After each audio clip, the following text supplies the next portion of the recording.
This is gonna be another real talk session. I-share ko lang guys ang recently natabo sa Vancouver, Canada. There was a celebration na Filipino community celebration, and they called it a Lapu-Lapu Day nga tawag nila nga do celebration. So it's like a gathering nga do fiesta nga do may mga food truck. There's like whole day activities like singing, dancing, and whatever. Do merry-making. But apparently before the event ended for the day, it's supposed to end around 8 in the evening, tragedy has struck. Ang natabo, there was this driver sang SUV, it was an Audi SUV nga dako, gindalasa yang bilog nga dalan sang it's a small side street sa Vancouver nga draga park mga food cart, mga food truck. So sa habang nagalakat na simpre damo tao galinakat, pagbakal pagkaon, pamilyado, all walks of life, lain-lain mga cultures, not only Filipinos, ginpang dalasa yan, binungguan niya. I don't know, ano nagsulod sa ulo ya, basta gindalasa yan mga tao nga apparently it came out 11 ang casualty. Siguro there's like almost more than 10 or more than 20 people nga injured, pero ang casualty was around 11. So nadakpan man siya. He was an Asian guy. Wala pa man na-identify kung he's of Filipino descent or Chinese, kay ang iya apelyido was Lo, basta Chinese do Lo or whatever, basta Chinese ang iya apelyido. Pero he was around 30 years old. According to the police, may record na galit ni siya guys nga do medyo, well, not criminal, pero do may mga warning na siya ba sa police nga siguro may mga violation man sa ginhimo, may ara na siya gali isang record of mental disorder. Do may diferensya sa ulo. So, at first, ko na siling ko, hindi naman siya mapriso mo. Absuelto naman Siling ko, ang Canada, very lenient when it comes to mga amuna mo. Justice system nila nga, once nga mabalaan, nga do may diferensya sa ulo, hindi na nila pag-i-accuse dahil nga hindi na siya mapriso, ipamental institution ka na lang siya. Galing ko siling ko, kung mahulog na siya sa amuna, unfair naman nakatama sa mga families. Nasa siling ko nga, ginpagwa lang ba isang gobyerno nga, he's mentally unstable, we will just put him in a mental institution. He doesn't belong in jail. Kaya siyempre malain lang na kung sa jail siya, hindi na siya ka-rehabilitate. So muna din ang kululbaan sa tanan. Kasi kung namin sa mga mental institution na din sa Canada, kung gaduara ka na sa hospital, kumplito kaon mo na niya, pamaaw, panyaga, panyapon. Pasisto nga sang gabi, may pamaaw kapagid.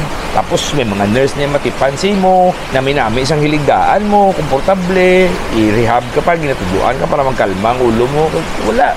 Sa 11, tuya ka tao, maginipit mo na to, thank you very much na lang to gali. Hindi kaya mapriso ang pamilya to nila, nadulaan to sa mga pinalangga nila. Galing sa kaswerte man, na realize man ng guro sang justice system sa Canada nga, multiple counts siya of second degree murder. So usually mga amo na yung mga second degree murder, mapriso ka ginaya. Multiple counts, so ay takabalo kung paano nakadako kalawig sang term niya. He deserved that. I mean, hindi na niya pwede nga masiling siya nga buwang siya or may mga diferensya sa ulo or nagsuri lang siya, nagsuri. So suri ka sa ano? Nagsuri ka nga ano, doon na nagdilusyonal ka, nalipat kang naging pagdalasa mo tao, hindi pader, doon mo na bala, or abi mo pa na mo tao, doon, pang ipto na di kilaga ni, doon naman na sakto. Kaya bala mo sa Canada, na-notice, even the mga drug-related incidents, natabo man sa akon sa una, like imagine nyo guys ang park ka, may salakyan ka, ang imo be auto, at sa Canada, hindi ka pwede kagamit tinted.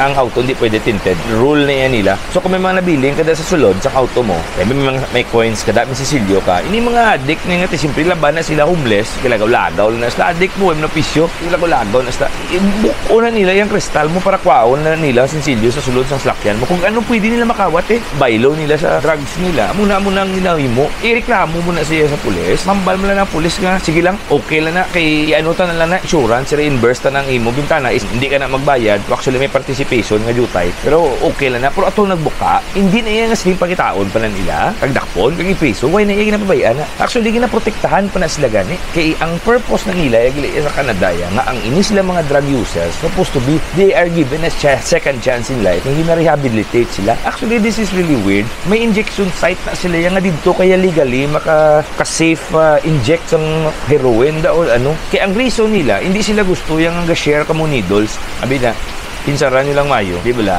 Do ginagaan yung pag sila way nga okay lang na. Basta hindi lang kamo yan mag-share, hindi lang kamo kung gusto nyo mag-drugs kamo. Di po ko ni kaluyag nila pag gusto sila yung drugs siya. Do na bala, wala sila yung napriso sa Pilipinas. Hindi na pamriso, walang priso. Sige ka didbol na ganin eh. Kung sila yung okay lang, susubong mayo, amo na nga na-notice kung justice na do ka. Makapatay tao yan, tao to, nagsagaan sa katuig. Wala na, larga na, makagwa na. Do wala lang may natabo. Do hindi bala sila nga sintinsyab lang nga do pang an eye for an eye. Hindi kung makapatay ka, dapat patyong kamantani eh. Di bala, para patas. Hindi makapatay ka, isulod ka lang doon sa silda, patulugong ka sa katuig o 5 katuig, 5 ka bulan, namit na pagkaon mo, unfair sa system talaga sa. Pero I hopefully na gid man, na-regular gid man ang iyan, sang laki na. You know, he's 30 years old, edad naman, may buot na dapat eh. Sabi na nagsulod si Imo, yung pangdala sa mong tao, ipton mo, kasi librar da. Ano sala nila si Imo? Ang lain, kung may napatay pa itong pamilya, dua mag-asawa, kung may 5 katuig nga bata. 5 katuig nga bata, imagine na lang kung ano kasakit, kainusinti nga ulos ng bata, nga wala gid kano-ano, i-fraction mo. Wa mo kabuhi, isa wala pulos nga bagay. Talagsa ba lang ang mga tao, mental history, nga may mga diferensya sa ulo ya. Hindi ta ginagay sa ignore eh. I mean, if there is really something wrong sa imo, disturbance of mental, get yourself checked. Don't be ashamed. Go to a psychiatrist and get yourself, and help this community get yourself checked. Because you'll never know. You have a mental problem. The sooner that you know, it's always better to, it's a prevention. Incidents like this could have been avoided. It's just my point of view. Amula na yung akong. Tubo lang. And by the way, I am Tad Funker, and have a great day. Babush!